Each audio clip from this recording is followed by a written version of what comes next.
കുറച്ച് വർഷങ്ങൾക്ക് മുൻപ് കത്തോലിക്ക സഭയെയും കേരളത്തിലെ ക്രൈസ്തവ വിശ്വാസികളെയും ഒരുപോലെ നാണക്കേടിൻ്റെ പടുകുഴിയിലേക്ക് നയിച്ച സംഭവമായിരുന്നു ബിഷപ്പ് ഫ്രാങ്കോ അയാളുടെ തന്നെ കീഴിലുള്ള സന്യാസ സഭയിലെ സിസ്റ്റേഴ്സിനെ ലൈംഗികമായിട്ട് ഉപയോഗിച്ചു എന്ന വാർത്ത. പ്രത്യേകിച്ച് ഒരു സിസ്റ്ററിനെ 13 തവണയോളം ഇയാൾ ഉപയോഗിച്ചുവെന്നും ആദ്യമായിട്ട് ആ സിസ്റ്ററിനെ ബലമായിട്ട് പീഡിപ്പിച്ചു, അതിനുശേഷം നിരന്തരമായിട്ട് ഭീഷണിപ്പെടുത്തിയും അല്ലാതെയുമൊക്കെ ഉപയോഗിച്ചു എന്ന തരത്തിലുള്ള ആ ഒരു വാർത്ത ശരിക്കും അന്ന് മാധ്യമങ്ങളൊക്കെ ഒരുപാട് കൊണ്ടാടിയ ഒരു കാര്യവുമാണ്.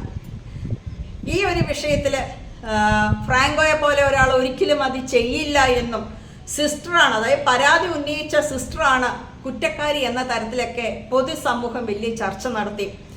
ആ ഒരു സമയത്ത് കേരളത്തിലെ പ്രശസ്തനായ ഒരു നേതാവ് ചോദിച്ച ഒരു ചോദ്യം, 13 തവണ പീഡിപ്പിക്കുന്ന സമയം വരെ സിസ്റ്റർ നിന്ന് കൊടുത്തിട്ട് അത് പീഡനമാണ് എന്ന് പറയുന്നതിൽ എന്താണ് അർത്ഥമെന്ന്. 13 തവണ നിന്ന് കൊടുക്കുമ്പോൾ അത് പീഡനമാണെന്നല്ല. അവരെ പോലെയുള്ള ഈ മഠത്തിൽ വസിക്കുന്ന ഒരു സ്ത്രീക്ക് ഒരു ബിഷപ്പിനെതിരെ പരാതി കൊടുത്താൽ തൻ്റെ ജീവന് ആപത്ത് വരുമെന്ന ഭയം അവർക്കുണ്ടായിരുന്നു. ഈ കുടുംബം തിരിച്ചെങ്ങനെ വീട്ടിലേക്ക് പോകും, സമൂഹം തന്നെ എങ്ങനെ വിലയിരുത്തും, ഇങ്ങനെയൊക്കെയുള്ള ഒരുപാട് പ്രശ്നങ്ങളുടെയൊക്കെ നടുവിൽ നിന്നുകൊണ്ടാണ് ഒരു പക്ഷേ അവർ പരാതി കൊടുക്കുവാനായിട്ട് വൈകിയത്.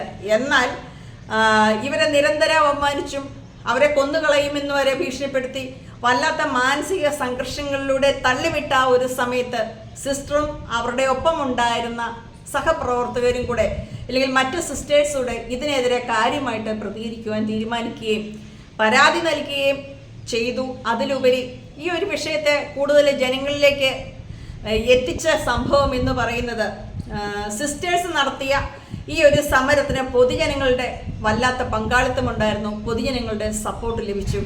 സ്വാഭാവികമായിട്ടും ഉടനെ ആളുകൾ അതിനെ വിലയിരുത്തി അതെ കത്തോലിക്ക സഭയെ അല്ലെങ്കിൽ ഒരു ബിഷപ്പിനെ തകർക്കാൻ വേണ്ടിയിട്ടുള്ള ആസൂത്രിതമായ നീക്കമാണ്.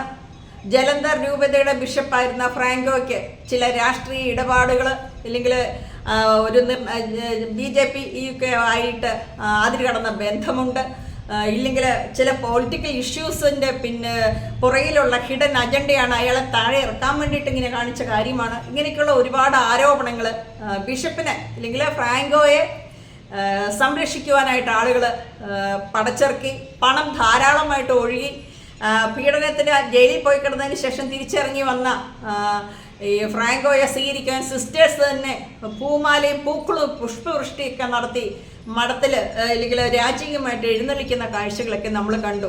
അത് പണത്തിൻ്റെ മാത്രം പിൻബലത്തിൽ നടന്ന കാര്യമാണ് എന്ന് പിൽക്കാലത്ത് നമുക്ക് കൃത്യമായിട്ട് മനസ്സിലായി. അതായത് മാർപ്പാപ്പ തന്നെ അദ്ദേഹത്തെ തൽക്കാലം ഈ ചുമതല ഇത്രയും വിശിഷ്ട സേവനത്തിൽ നിന്ന് മാറി നിന്നാലും കൊള്ളാം എന്ന തരത്തിലേക്ക് അദ്ദേഹത്തിൻ്റെ ആ സ്ഥാനത്ത് നിന്ന് മാറ്റി നിർത്താനുള്ള ഒരു നിർദ്ദേശം നൽകുകയും വലിയ നാണക്കേട് കൂടാതെ അദ്ദേഹം തടി തപ്പി രക്ഷപ്പെടുകയും ചെയ്തു. ഇപ്പോൾ ഈ ഒരു വിഷയം നമ്മൾ സംസാരിക്കുന്ന അന്ന് ആ വിഷയത്തിന് വേണ്ടിയിട്ട് സമരത്തിന് മുൻപന്തിൽ നിന്ന സിസ്റ്റേഴ്സ് 3 പേരും മഠം ഉപേക്ഷിച്ചു. അവർ ജലന്ധർ രൂപതയെ കൃത്യമായിട്ട് അറിയിച്ചു, തങ്ങളെ മഠം വിടുകയാണ് എന്നുള്ള കാര്യവും അറിയിച്ചു. അപ്പോൾ സിസ്റ്റർ അനുപമ ഇപ്പോൾ ഒരു ജോലി ചെയ്തുകൊണ്ടേയിരിക്കുകയാണ്. അവർ MSW ബിരുദധാരിണിയാണ്. അതേപോലെ തന്നെ ഈ സമരത്തിന് നേതൃത്വം നൽകിയ ഒരു സിസ്റ്റർക്ക് ഗുരുതരമായ രീതിയിൽ വാഹനാപകടമുണ്ടായി. അവർ തലനാരിഴക്കാണ് രക്ഷപ്പെട്ടത്, ജീവനുണ്ടെന്നേ ഉള്ളൂ. അവർ കുറേ കാലം അപകടം പിടിച്ച് കിടന്നു. വളരെ കഷ്ടപ്പെട്ടാണ് അവരുടെ ചികിത്സയും മറ്റു കാര്യങ്ങളും നടത്തിയത്. ആ ഒരു സമയത്ത് തന്നെ സിസ്റ്റേഴ്സ് പറയുന്നുണ്ട് ഞങ്ങളുടെ ജീവന് ഭീഷണിയുണ്ട് എന്ന്. എന്നാൽ ഈ സിസ്റ്റേഴ്സ് ഇത്തരത്തിൽ വലിയൊരു അനീതിയെ പൊതുസമൂഹത്തിന് മുന്നിലേക്ക് തുറന്നു കാണിച്ചപ്പോൾ അവർ മോശക്കാരാണ് എന്നും ബിഷപ്പ് അങ്ങനെയൊന്നും ചെയ്യത്തില്ല എന്ന തരത്തിലേക്കുള്ള ഒരു ബിഷപ്പിനെ പ്രൊട്ടക്റ്റ് ചെയ്യുക, അതായത് ഇരയെ തള്ളിപ്പറഞ്ഞുകൊണ്ട് വേട്ടക്കാരനെ പ്രൊട്ടക്റ്റ് ചെയ്യുന്ന ഒരു സമീപനമാണ് നമ്മുടെയൊക്കെ മുഖ്യധാര മാധ്യമങ്ങളിൽ നിന്ന് ഉണ്ടായത് എന്നുള്ളത് വല്ലാത്ത വേദന നൽകുന്ന ഒരു കാര്യമാണ്.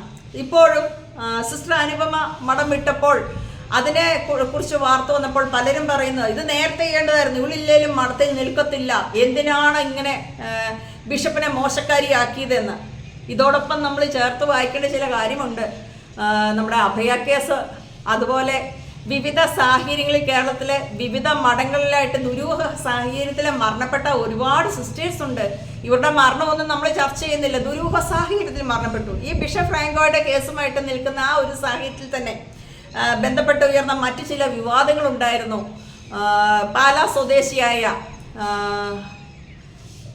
ബേസിൽ മൂക്കന്തോട്ടത്തിൽ എന്ന പുരോഹിതനെ, അദ്ദേഹം പഞ്ചാബിലെ ജലന്ധർ രൂപതയിൽ ഒരു ധ്യാന കേന്ദ്രവും ധ്യാന പ്രഭാഷണവും ഒക്കെ ആയിട്ട് മുന്നോട്ട് നടന്ന ഒരു വ്യക്തിയാണ്. സ്വന്തമായിട്ട് ചാനലും ഉണ്ടായിരുന്നു. അപ്പോൾ ഈ ചാനൽ ഏറ്റെടുക്കുന്നതുമായിട്ട് ബന്ധപ്പെട്ട ചില ഇഷ്യൂസ് നടന്നു എന്ന തരത്തിലുള്ള വാർത്തകൾ ആ ഒരു സമയത്തൊക്കെ അവിടെ ഇവിടെയൊക്കെ ഒളിഞ്ഞും തെളിഞ്ഞും പരാമർശിക്കപ്പെട്ടിരുന്നു.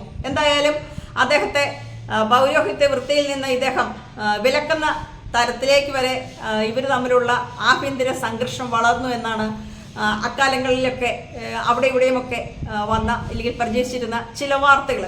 അതുപോലെ തന്നെ ഈ ഒരു സംഭവത്തിൽ സിസ്റ്റേഴ്സിന് അല്ലെങ്കിൽ പീഡനത്തിന് ഇരയായ സിസ്റ്റേഴ്സിന് സപ്പോർട്ട് നൽകിയ ഒരു വൈദികൻ വളരെ ദുരൂഹമായ ഒരു സാഹചര്യത്തിൽ പെട്ടെന്ന് BP കൂടി അദ്ദേഹത്തെ അടച്ചിട്ട സ്വന്തം മുറിയിൽ വെച്ച് മരണപ്പെട്ട നിലയിൽ കണ്ടെത്തിയെന്നും ആ മരണത്തിൽ അല്പം ദുരൂഹതയുണ്ട് എന്നൊക്കെ അവിടെ ഇവിടെയുമൊക്കെ ചില മാധ്യമങ്ങൾ ആ ഒരു സമയത്ത് പരാമർശിച്ചിരുന്നു. കാര്യം എന്തു തന്നെയായാലും ബിഷപ്പ് ഫ്രാങ്കോയ്ക്ക് എതിരെ നീങ്ങിയ അല്ലെങ്കിൽ പരാതിയുമായിട്ട് മുന്നോട്ട് പോയ പല വ്യക്തികളും ജീവഭയം നിമിത്തം തന്നെയാണ് ഇപ്പോഴും ഓരോ ദിവസവും ചെലവഴിക്കുന്നതെന്നും ജീവഭയം കൊണ്ട് തന്നെ അല്ലെങ്കിൽ മഠത്തിലുണ്ട് നിന്ന് അവരുടെ ഒപ്പമുള്ള ആളുകളിൽ നിന്ന് നേരിടേണ്ടി വരുന്ന സമ്മർദ്ദങ്ങൾ താങ്ങാൻ വയ്യാതെ അവർ 3 പേര് സിസ്റ്റേഴ്സ് മഠത്തിൽ നിന്ന് പുറത്തേക്ക് ഇറങ്ങി. അവർ 3 പേര് അവരുടെ കുടുംബങ്ങളിൽ തന്നെയാണ് ഇപ്പോൾ താമസിക്കുന്നത്. തീർച്ചയായിട്ടും നമ്മൾ പണ്ട് കാലം ഒക്കെ മഠം സ്ത്രീകൾക്ക് വളരെ സുരക്ഷിതമായ ഒരു ഇടമാണ് എന്നൊരു ധാരണ നമുക്കുണ്ടായിരുന്നെങ്കിൽ മഠം എന്നുള്ളത് അത്ര സുരക്ഷിതമായ ഒരു ഇടമല്ല എന്നും അവിടെയുള്ള സിസ്റ്റേഴ്സ് പലതരത്തിലുള്ള ലൈംഗിക അതിക്രമങ്ങൾ നേരിടുന്നുണ്ട്, പലതരത്തിലുള്ള ചൂഷണങ്ങൾക്ക് വിധേയരാകാറുണ്ട് എന്ന തരത്തിൽ മഠത്തിൽ നിന്ന് തന്നെ പുറത്തേക്ക് വരുന്ന സിസ്റ്റർ ജസ്മിയെ പോലെയുള്ള ഒരുപാട് സിസ്റ്റേഴ്സ് അവരുടെ അനുഭവങ്ങൾ പൊതുജനങ്ങളുടെ മുന്നിലേക്ക് ഇട്ട് കൊടുക്കുമ്പോൾ നമ്മൾ മനസ്സിലാക്കേണ്ട ഒരു കാര്യമുണ്ട്.